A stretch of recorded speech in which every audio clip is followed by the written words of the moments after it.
Welcome to Leading for Life Stories, Season 3. I'm Bob Judson, I'm the host for this podcast, and I'm absolutely delighted to have you here joining me. Regardless of whether you're a seasoned listener who's been with me since the beginning, or whether you've just dropped in for the occasional episode, I really hope you enjoyed the mix of content that I provide, the personal stories, the thematic episodes, and the guests that I have on the show. And I hope you find it all interesting and at least some of it useful. And without further ado, let's go. Hi, everybody.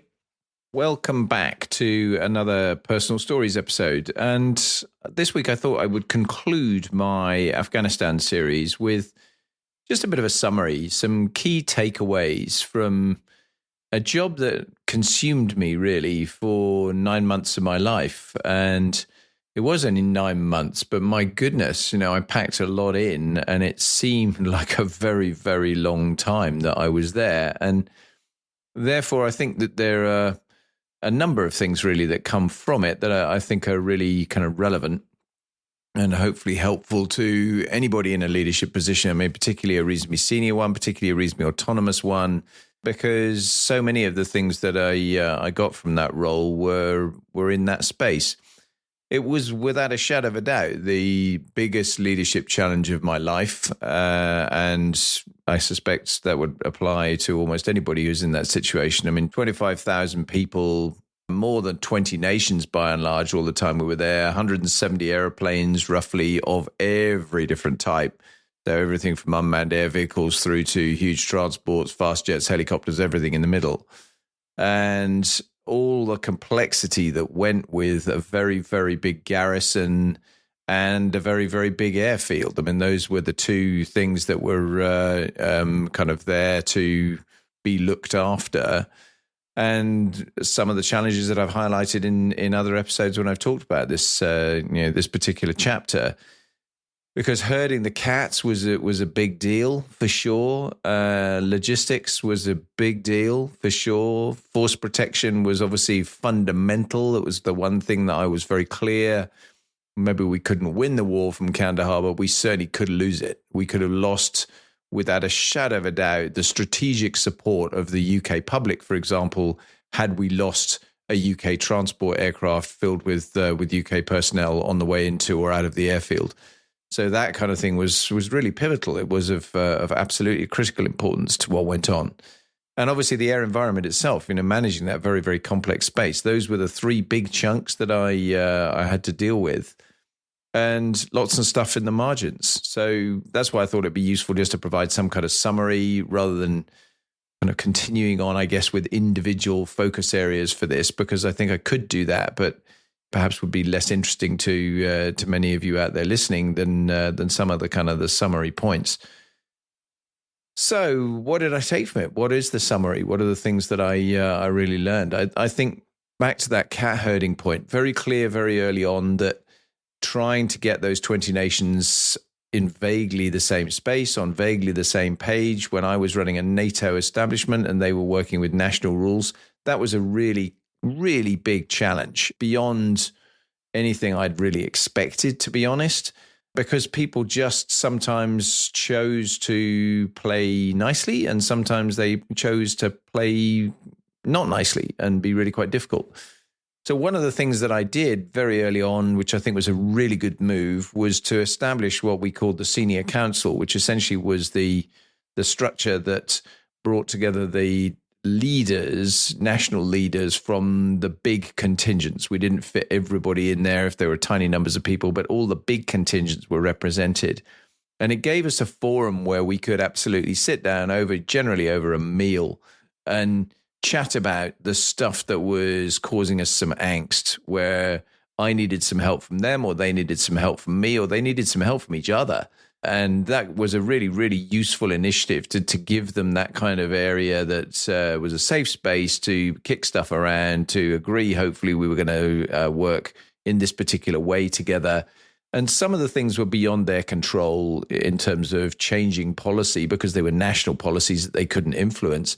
But at the same time, we could generally find ways of finding some kind of rapprochement to work together, on most of the big issues. So that really, really helped, because it meant that it offered an outlet for some of those challenges where my team were coming to me and saying they were having a particular issue about, I'll pick a topic, speeding on the base, which sounds trivial, but of course, actually it's a big airfield with lots and lots of vehicles, some of them very big, a lot of them armed, moving around at pace. Then clearly there are some really big issues with that, and making sure that we minimize the risk to people's lives, but also just things to make the environment better. It was very dusty. We didn't have any metalled roads, or very, very few metalled roads. So the net result was that, everywhere you drove, you kicked up a load of dust, and trying to make sure that we minimize that in areas where it was particularly a problem was important. So these kind of things were sounding trivial, but actually beyond important, really, in terms of some of the stuff we had to get done. Arming policy, behavior with weapons, force protection, who was actually doing what, how were we going to work nicely together to make sure that we didn't have some kind of horrific blue on blue firepower engagement on the base. That was critical. And so that's where the senior council, I think, really added some value. It also helped in the context of visits and preparation for visits to make sure we could, again, work well together. We could leverage things well off each other and generally provide the best impression we possibly could of any individual nation's contingent when there was a big visitor coming in to help them. And, where we could, we'd all support each other in a best mutual support kind of way to make that happen. So that was, I guess, the top level thing that was most relevant to me. Then when I looked down into my own orbit, if you like, the three big things that I was responsible for that I've already mentioned around logistics, around the air environment, around force protection. I mean, the air environment obviously was the one that arguably I knew the most about. I'd been in that world all my working life. I'd been in lots of different places, seen lots of different things going on. But the complexity and the scale of some of the stuff going on in Afghanistan, the challenges around having to change rules that we would normally have in peacetime for things like armed airplanes to make it work in an operational environment was extensive. And so my expertise was needed in that, but also I did need and had, fortunately, good expertise supporting me all the way through the structure. Luckily, it was probably the area that my ops director, as an immediate deputy, certainly in one case, was the weakest of my senior leadership team. And therefore, the fact that I had the most expertise in that area was particularly helpful, because had that been, for example, my logistician, that would have been a real challenge, because I really did need him. And I'll come back to that in a second. But that air environment thing, understanding enough detail, being able to push back on things that were just ridiculous in terms of people's aspirations and expectations about the way we would change rules and would tolerate and adopt behaviors, was really helpful to have my own knowledge and my own expertise to be able to talk with significant gravitas. And given that it was a kind of pivotal output of what we did, I think that was particularly important. But at the same time, we were operating, as I've already mentioned, just about every type of airplane there was on the planet, really. And the scope and scale of that kind of challenge was significant. So trying to simultaneously, 24 hours a day, 7 days a week, operate everything from quite small unmanned air vehicles up to quite big ones. So operating some of the big armed UAVs that we had on the base were, they were a challenge. But then mixing that up with fast jet aircraft, with helicopters, with big heavy transports, in an environment where you knew that obviously there was always a threat. There was always a threat of stuff coming in over the wire and actual attacks on airplanes from surface to air missiles potentially, or small arms far off the base. So managing all of that made that challenge complex for sure, and it was very, very helpful to be able to turn around and channel through all the relevant leaders of the relevant elements of that, including things like air traffic control, but also the engineering side, where we were looking at things like weapon handling and weapon management and so on, to be very clear that this was what we expected. This is how we were going to do it. And I did a lot of this through visits around the base, to be honest. I ended up doing a regular program of kind of COMCAF, Commander Kandahar Airfield visits. We didn't call them inspections, to turn around and go and have a look and make sure we weren't storing up a problem somewhere that we didn't want to find out about until it was too late. And that was really helpful to be able to do that. And just, again, set some benchmarks and talk about common sense and sensible practice and best practice and leveraging best practice across the whole base. So that air environment bit was the first, I guess, of the big chunks that was there that had to be dealt with. Relatively new to me, I was going to say completely new to me, but not really completely new to me, was the logistics challenge. I mean, the logistics challenge I'd seen when I'd been a base commander at Coningsby, when I'd obviously been running an airfield with everything that went on there. But the logistics challenge in somewhere like Kandahar was much, much more fundamental. I mean, you bear in mind that if you're running a normal, well-found base somewhere in the UK or in any other kind of Western country, I suppose, then you know that you're going to have some things that are a given. You're going to have electricity, you're going to have water supply, you're going to have relatively easy supply chain management onto the base to make sure you've got everything you need when you need it, etc. We had none of those guarantees. We had no easy access and certainty around anything in terms of logistics. So everything, including water, electricity, fuel, all those sorts of things had to be carefully managed and factored into to the plan so that we could ensure the well-being and survival of all those 25,000 people that were on the base, that we could make sure that rations, etc., were flowing in and actually being served up to people on a very, very regular basis. I mean, the old saying, an army marches on its stomach. The quickest way to demoralize anybody would be to have inadequate or inappropriate rations going to those tens of thousands of people that were obviously needing to eat a good 3 meals a day in very demanding environments where they're burning a lot of calories and need a sensible amount of food in order to keep them going. Water, obviously pivotal to health in terms of not only the water to drink, but also actually just water, sanitary water to be able to wash, etc. In all of that side of stuff was again important to make sure that was working well. Wastewater management. To look after that. These are the sort of things that you would never expect to have to deal with in any normal base, but when you're in that kind of environment, they were things that were important. Everything depended on fuel and electricity, and electricity obviously was all generator provided. We had no mains electricity at all, so we had to generate everything we needed, and we needed a lot. So that requirement in terms of fuel coming onto the base, fuel is heavy.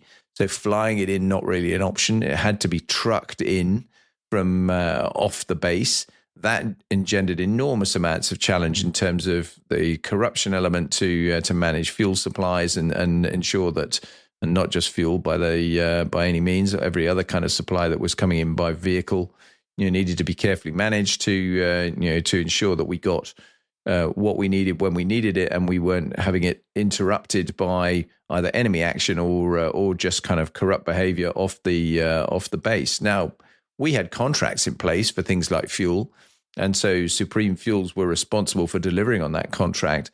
But at the same time, we needed to work with them to make sure we were helping and enabling them to be the best they could be in doing what they were doing. So those kind of additional challenges that, again, were absolutely critical to the performance of the base. If we didn't have the right amount of fuel coming in very, very quickly, we would grind to a halt in all sorts of ways. And obviously you've got aviation fuel to factor into that as well. To fly all those airplanes you've got, you need an awful lot of that. And in most well-found main operating bases around the world, you'd find that there would be pipeline fuel. It would come in underground in a pipeline format, and you have large quantities available to you all the time. Clearly, that's not the case for what we did. And we certainly, on more than one occasion, we had supplies interrupted by Taliban action, and they would destroy fuel convoys. Obviously, if they could, why wouldn't they? They were trying to make our lives as difficult as possible. And the two sort of things mixed up, I suppose, between logistics and force protection, in that the moment you've got stuff coming onto your base in reasonably large quantities as supplies, and it's coming in through what is effectively enemy territory on the way there, you have to make sure that it isn't coming in with stuff on board that you're not expecting. So it hasn't been contaminated along the way, if it's fuels or food or etc. Most of the food, to be fair, was flown in rather than trucked in, but not all of it. And equally, it didn't come in with some kind of security risk. Bombs implanted on vehicles, etc., would have clearly been a huge issue. And just the sheer scale of that logistic operation on a daily basis, where it's going on all the time to continue having stuff routed in, was a mammoth thing. And my logistics deputy, who was responsible for all of the logistics for the entire base in terms of provision of all that life support, had a big job to do. That was an area that I clearly didn't have the same level of expertise and oversight on. So I needed to get myself up to speed. And I guess one of my key takeaways as a leader here is you need to know enough.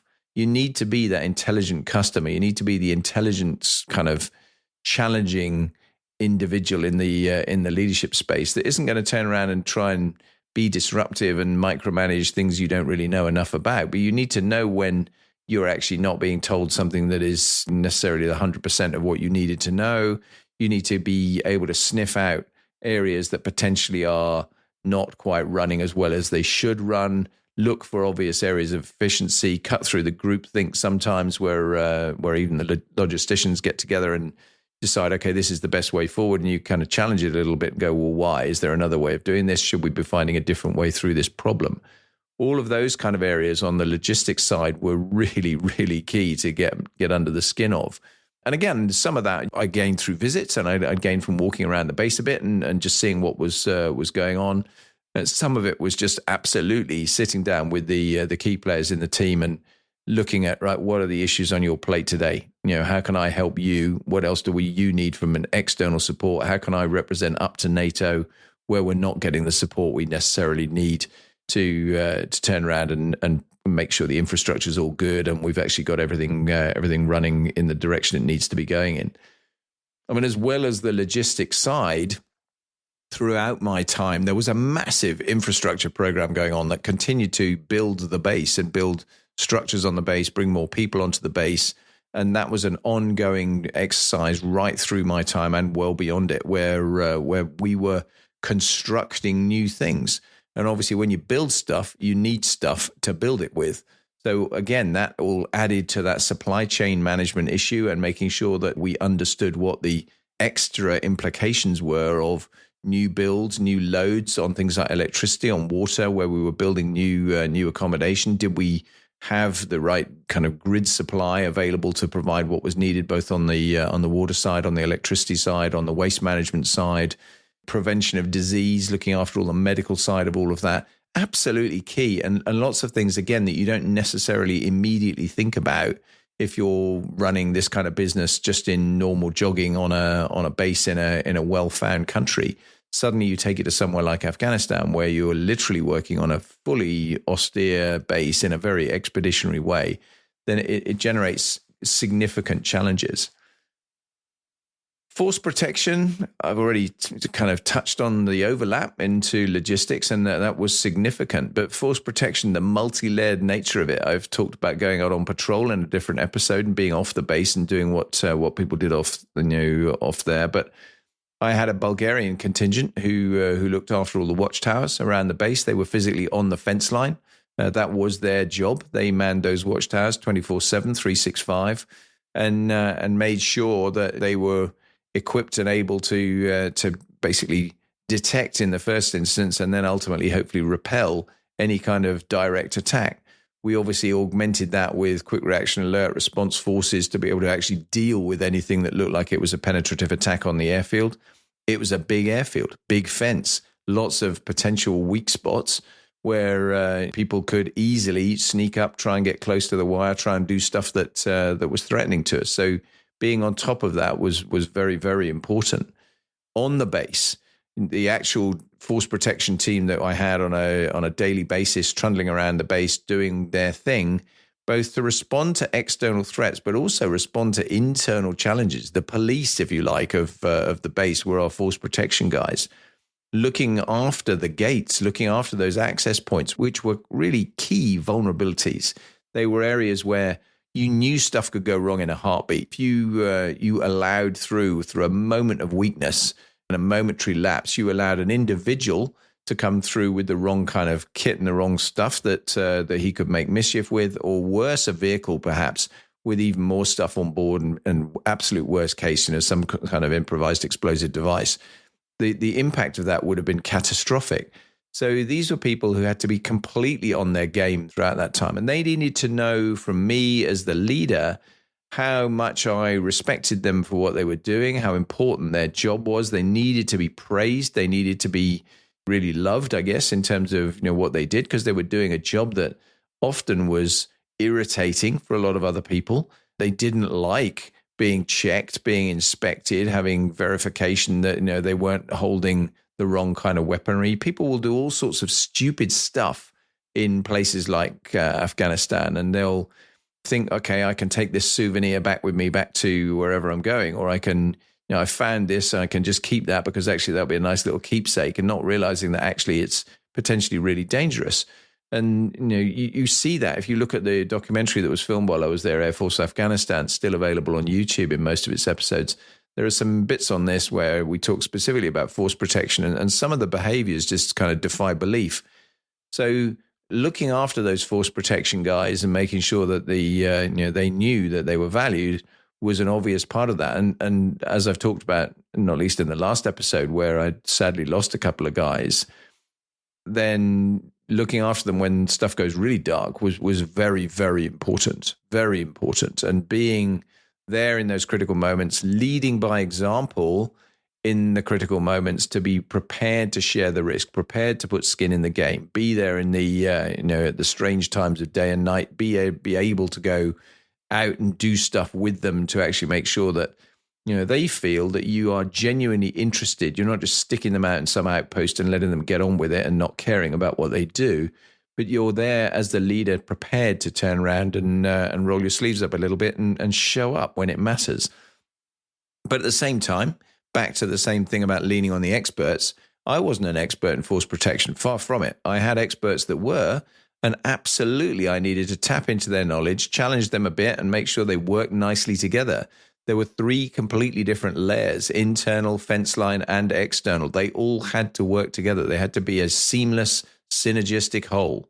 And in order to do that, they needed to understand what their strengths were, what their relative weaknesses were, and be able to turn around and play nicely in the same box. And it was hugely, hugely important to find a way as a leader to bring that cohesiveness, and particularly when they changed, because inevitably I was there for 9 months and then obviously I swapped out. But all the way through my tour, I had people coming and going on their tour interval. And some of them, depending on the nation, some of them would be there for quite a short time. The shortest was typically about 3 months, and the longest was the Americans. The Americans were doing anything up to 15 months. So massive differences between the lengths of time that an individual would spend there. Some bits of the organization rotated in and out as so-called formed units. So a whole structure would come and go, and there'd be a handover and then they'd change over. Others would be individual replacements as they were just rolling through in augmentees. So force protection was one of the areas where it tended to be whole units. So you'll change the RAF regiment squadron. The Bulgarians would also change quite significant chunks of their force at any given time. And you knew when you had a new batch, you had a new squadron arriving, that they've got to cut their teeth on this. They've got new people. They may have been there before, but it was some time ago and things have changed. And so the time when they're building up their expertise at the beginning of their tour is a vulnerable time. They also get to the end of their tour and it starts to become a bit vulnerable as well, particularly for the ones in the higher risk areas, because they know they want to go home, and they want to make sure that they're in a position where nothing's going to happen between now and going home. So all of that played into this really key leadership role of bringing it together, listening properly, being there when it mattered, sharing ideas and facilitating the right exchange of ideas, bringing people together, bashing heads together occasionally when it needed to be done, to make sure that people actually did do what was needed to make the overall base as good as it could be. And that applies across all those areas I've talked about, where we're actually trying to unify different people, different nationalities, different structures, different kind of beliefs and operating approaches in terms of just normalizing that and coming up with a way that actually worked as a relatively seamless whole. Beyond all of that, there's a lot of personal stuff that I think were really big takeaways for me. Just personal organization, having my life sorted out so I kind of knew what I was doing. I obviously had a team of people who were helping me directly to do that. I had 3 or 4 staff who worked directly for me in the office, who were really helpful in terms of managing my day and making sure that I saw what I needed to see and that I got the right kind of information when I needed it, and so on and so forth. But there was still a level of personal organization, personal prioritization, setting the strategy, be there early, make sure you know what am I trying to achieve? What's my end game over the time I'm here? I've got 9 months. I'm looking to make sure that I'm not trying to do some radical shift in revolution in what I want, but I do want improvement. I'm looking for continuous improvement so that I leave it better than I found it. I think everyone wants to do that with any organization. That was no exception for what I was trying to do. So I think that personal organization, personal focus on where are my key priorities? They might well be different to my predecessors. And what am I going to try and leave as I suppose, a set of stuff that's ongoing to my successor so that he's got the minimum amount of major challenge spots and hopefully very, very few skeletons falling out of the cupboard when I've walked off the field and gone home. So that personal organization piece was key. Another really, really key element was personal resilience. It's a long game. 9 months doesn't sound like a lot of time, but 9 months in a world where you're in an organization that does genuinely run 24 hours a day, 7 days a week, relentlessly, it's noisy, it's challenging in terms of some of the stuff that goes on in weird hours of the day and night. You often, would be lying either in my room reading or whatever late at night, and there'll be an explosion, which will be a rocket attack. And suddenly you're back on. You've been on for the last 16 hours, but you're back on now to go and see what's happened, understand it, deal with the impact of what's gone on. All of those kind of things meant that personal resilience was definitely important. Staying healthy, keeping me time to be able to turn around and know that I did have a bit of downtime and a bit of just respite when I could kind of decompress slightly for myself was very important. I did a lot of that by scheduling time. I would schedule, by and large, every day an opportunity to go to the gym. And that was my time, not just to keep myself fit and healthy, but also actually to turn around and think about stuff that I needed to think about. So I'd be running on the treadmill, doing what I do, and at the same time kind of processing and just thinking about things that I needed to order my thoughts a little bit more for. And that was really, really helpful to have that time. And I think you definitely need an approach where you're not allowing yourself to be sucked into that 24/7 machine. I was very clear when I arrived that I needed to reset the organization, which had been working terribly hard when I got there, and we needed to have that day off. And everybody needed to have a day off a week. It didn't matter which day it was, but the operation demanded that obviously, everyone had to be pretty much working 6 days a week, and a lot of people wanted to work 7 days a week because there was no escape. You couldn't go and do something else. You were on the base, so it mattered that you forced them to turn around and go, right, don't be on your shift now. You need to be away doing something else. Go to the gym, walk around, sit in the sunshine, go and read a book, do whatever you're going to do, but just don't be here. Get some decluttering time, get some freeing up time so that you come back fresh for the fight the next day. If you run the lamp at 110% all the time, you have nowhere to turn up the lamp. There's no way you can amplify on that still further. You need to turn around and turn it back down so you have the ability to turn it up when you need it to. And that was my kind of philosophy. And I really think that mattered, not only for the people that work for me, but for me personally. I knew that it'd be very, very easy as a leader to turn around and say, right, I'm just going to thrash myself through this. It's 9 months and I'll do that and I'll be all right. But the reality is you won't. You need that decompression time. You need the downtime to make sure you are fully on your game when you need to be. And you also need to set the right example. It's no good telling other people that that's what they should do and then not doing it yourself. That's hopeless. You definitely need to be in a position where you're talking the talk and walking the walk. If you don't do both things, it doesn't work. And the very last point that I'll make about this is for anybody who's been in any kind of senior leadership position in that kind of world where you are relatively isolated from anyone else that you might be either working with around, whether it's your command chain, whether it's your competitors, whatever it happens to be, loneliness of command is a thing. It really is a thing where you actually are in a position where you're at the top of the organization.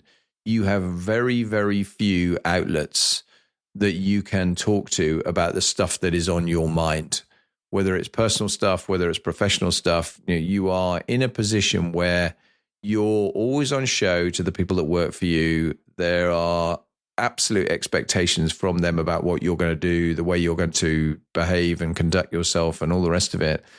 And you need some of the time to think about, how am I going to manage myself in that space? And having either a couple of trusted associates that work for you that you can genuinely sit down and have let's just have a really frank conversation about what's going on here.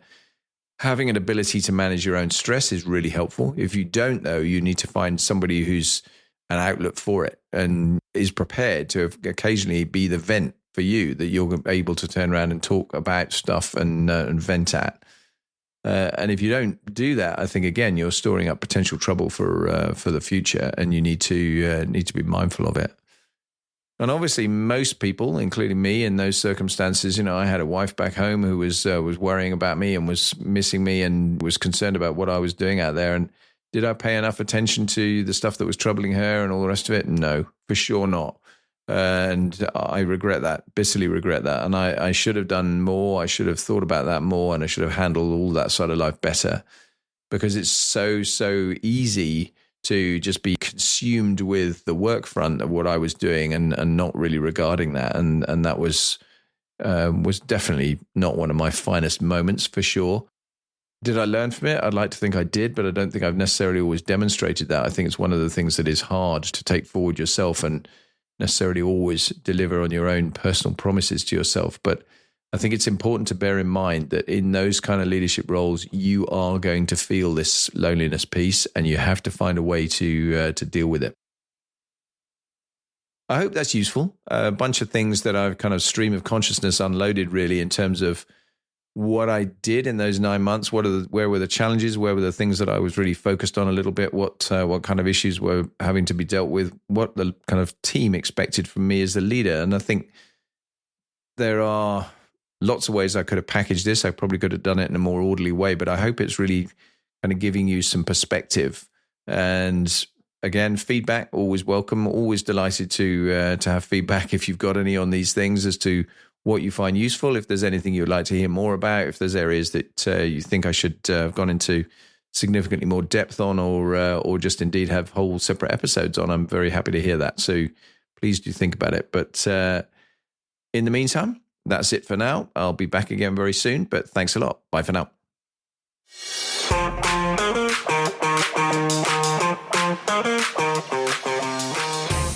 As ever, I really hope you've enjoyed this episode. I've tried to give a flavor, at least, of what it's been like to be in Afghanistan for the time that I was there. It was an amazing opportunity, but a challenging one in all sorts of ways, as I hope I've highlighted. If you've liked it, please share it.